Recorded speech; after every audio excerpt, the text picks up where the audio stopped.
नमस्कार दोस्तों, जय माता दी। स्वागत है आप सभी का हमारे YouTube चैनल में।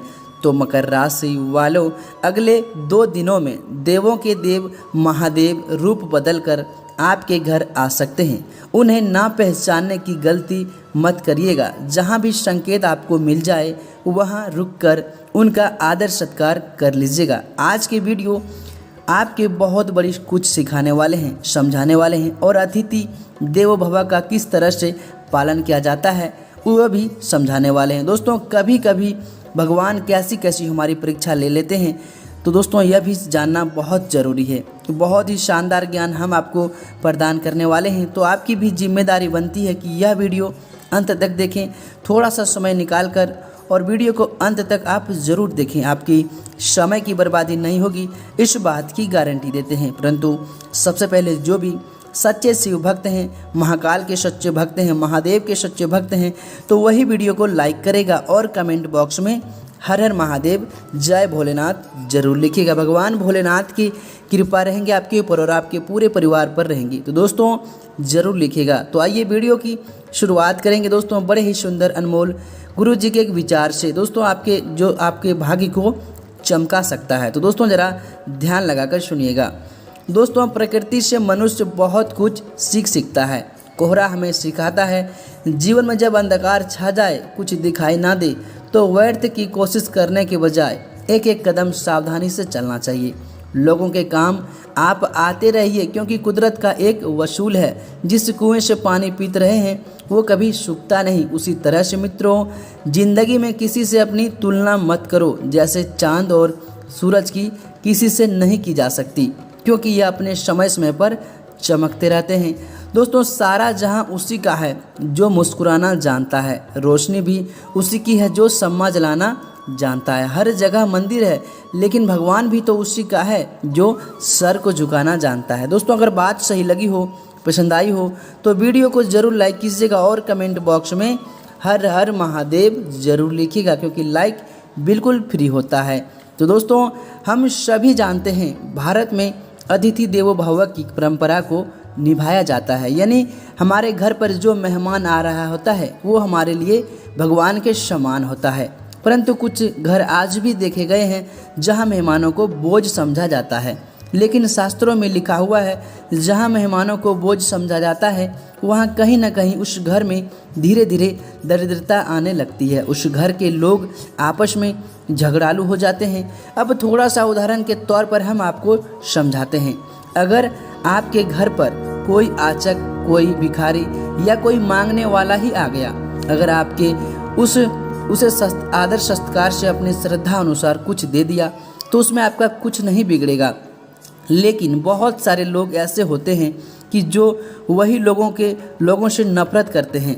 अपने द्वार पर जैसे ही उन्हें देखते हैं उन्हें धुतकार कर भगा देते हैं। आप ही बताइए ये किस प्रकार का न्याय है। आज वो स्थिति में है, अगले कर्म में अपने भी कर्मों की वजह से आप भी उस स्थिति में जा सकते हैं। और आज आप अपने कर्मों को अच्छा बनाकर, यानी उन्हें अपना छोटा मोटा श्रद्धा अनुसार देकर कुछ कपा सकते हैं।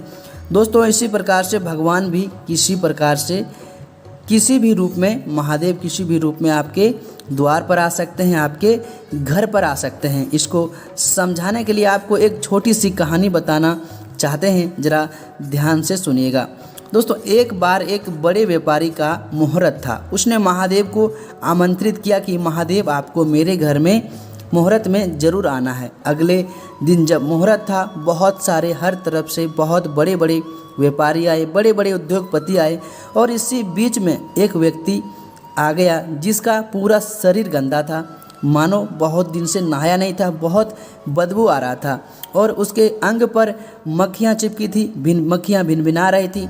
जब वो व्यापारी के घर आया, उसके दोस्तों घर पे आया, तो वो इंसान को मुहूर्त में देख लिया तो धुतकार कर भगा दिया उस व्यक्ति को। व्यापारी बोले, तुम जैसों की यहाँ पर क्या ज़रूरत। और उस दिन व्यापारी ने पूरे दिन महादेव का इंतज़ार किया, पूरे दिन, क्योंकि उसको भगवान को आमंत्रित किया था उस व्यापारी ने। अब दोस्तों दिन निकल गया, ढल गया। अगले ही दिन व्यापारी भगवान के डर गया, भगवान से बोला कि मैंने आपको आमंत्रित किया था भगवान, फिर भी आप मेरे निमंत्रण का मान नहीं रखा। तब महादेव मुस्कुराते हुए बोले, उस दिन जब हम गरीब व्यक्ति आया था आपके दर पर, जिसके शरीर पर मक्खियाँ भिनभिना रही थी, वही तो मैं ही था। ऐसे में व्यापारी को बहुत अफसोस हुआ, वो रोने लगी। उसने भगवान को धुतकार कर भगा दिया, इस बात का अफसोस करके। और अक्सर जीवन में हम सब यही गलतियां करते हैं। हो सकता है मेहमान के रूप में भगवान किसी भी दिन हमारे घर पर आ जाए। वो ज़रूरी नहीं कि हमारे रिश्तेदार भी हो, दूसरे व्यक्ति बनकर भी आ सकते हैं। अब हमें अपने व्यवहार को कुछ ऐसे बना लेना चाहिए कि कोई भी हमारे घर आ जाए। ये बात सही है कि हमें सावधान भी रहना चाहिए कि ज़माना भरोसे लायक अब नहीं रहा, परंतु किसी को भी धुतकार कर भगा देना, किसी की स्थिति को देखकर मजाक उड़ाना या फिर उसके और खुद को जाति बात करके, भगवान दोस्तों आपसे ये अपेक्षा नहीं रखते और आपको भी ओछी हरकतें नहीं करना है। देखिए, भगवान ने हमें 2 हाथ, 2 आँख, 2 पैर, 1 नाक, 2 कान हम सभी को दिए हैं, वह समान है। तो आप किस बात का घमंड पाले हुए हैं?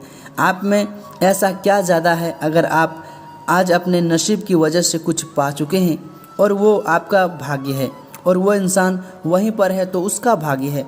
मतलब कुछ ना कुछ भाग्य में लिखा है, वही मिला है, यानी आपके चाहने से कुछ नहीं मिला है। देने वाला भी महादेव और लेने वाला भी महादेव है, तो हम किस बात का घमंड पालते हैं? अब दोस्तों आपको प्रतिज्ञा ले लेनी है कि आपके द्वार पर कोई भी अचानक या आचक कोई भी भिखारी, कोई भी ज़रूरतमंद आता है तो अपनी श्रद्धा अनुसार मदद हम ज़रूर करेंगे, चाहे हमारे पास 2 रुपये क्यों ना हो, परंतु उससे खाली हाथ नहीं लौट आएंगे। अगर आपके द्वार से कोई खाली हाथ लौट गया तो दोस्तों यह बहुत ही अशुभ माना जाता है। आने वाले 2 दिनों में आपके साथ कई तरह के परीक्षाएं हो सकती है, जिसमें सर्वोपरि है आपकी ईमानदारी की परीक्षा। मान लीजिए आप दुकान गए हैं, आपने कोई चीज़ खरीदी है जिसका मूल्य आपने दे चुके हैं, दुकानदार आपको पैसा ज़्यादा दे दिया। अब आपके मन में वहाँ पर 2 विचार आएगा कि मैंने तो पैसा उसे सामान का कटवा दिया, फिर उसने ज़्यादा दे दिया। फिर दूसरा ख्याल आएगा कि या मुफ्त में इतना पैसा मिल रहा है, मैं क्यों ना इसको लेके जाऊं। दोस्तों इस बात का ध्यान रखिएगा, भगवान ऐसे ही परीक्षा लेते हैं। आपको वहाँ करना क्या है दोस्तों, आपकी सामान की जितने वस्तु के पैसा हुआ उससे दोस्तों उसको दे देना है वापस, आपको मुफ्त में नहीं लेना है। इस बात की ध्यान रखिएगा, भगवान ऐसे ही परीक्षा लेते हैं। और दोस्तों आपके साथ यह भी परीक्षा हो सकती है, अगर आप कोई बस में दोस्तों सफ़र कर रहे हैं, वहाँ कोई बूढ़े बुजुर्ग या कोई भिखारी ही उस बस में आ जाए, तो दोस्तों वो बुजुर्ग रहे या ध्यान में रखें कि वो बुजुर्ग हो, तो आप अपना सीट उसे ज़रूर दे दें। इसमें भी आपकी परीक्षा ली जा सकती है महादेव के द्वारा। तो दोस्तों आपको इन चीज़ों को ध्यान में रखते हुए दोस्तों सफल होना है और आपके घर में महादेव किसी भी रूप में आ सकते हैं, इस बात को ध्यान रखिएगा। हो सकता है आप खाना खाने बैठे, आपके सामने कोई भिखारी आ गया हो या फिर आप कोई जानवर, कुत्ता ही आ गया हो या कोई भी जानवर आ गया हो, तो दोस्तों उससे भी 1-2 निवाले ज़रूर दे दें। इस बात का भी ध्यान रखें क्योंकि आपके साथ परीक्षा महादेव किसी भी प्रकार का ले सकते हैं। तो दोस्तों इस बात का ध्यान रखिएगा, महादेव बाबा, महादेव की कृपा, महाकाल की कृपा बरसेंगे, आपके सारे मनोकामना पूर्ण करेंगे। घर में जो भी आर्थिक तंगियाँ, समस्या थे वो भी दोस्तों दूर करेंगे। तो दोस्तों धन्यवाद।